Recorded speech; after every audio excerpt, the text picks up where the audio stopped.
Okay, so I am going to try Toastmasters table topic challenge, which is to generate a random word and attempt to speak on it for 2 minutes.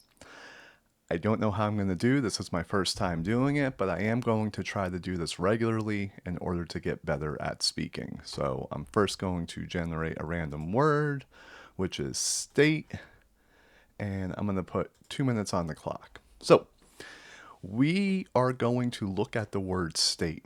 The word state has multiple different meanings. On the one hand, we could look at a governmental entity or an institution that largely revolves around politics, or we could look at something like a state of being in a particular, let's say, mindset or physical place, or in other words, state.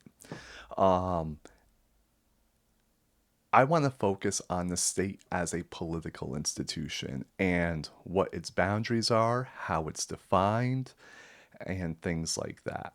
We could look at what the sociologist Max Weber said as the state as having a monopoly on violence, meaning it is not only a legitimate institution, it is the only legitimate institution to enforce both its boundaries as well as what's internal to it.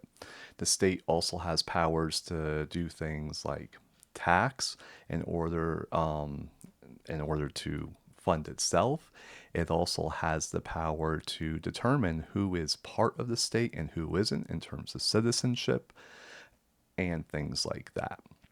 The state also has the power to take what is taxed and put it towards different services or goods that is used for the perpetuation of the state.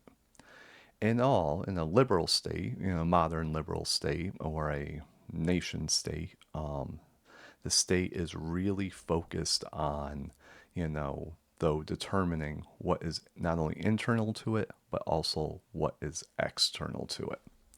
So that is what I think is the state. And my time is up. I hope that I did well.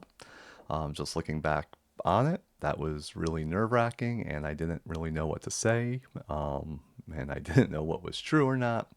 But it did get me thinking on my feet, and I hope to do this again in the future. So I want to thank you for listening, and I'll see you next time. Goodbye.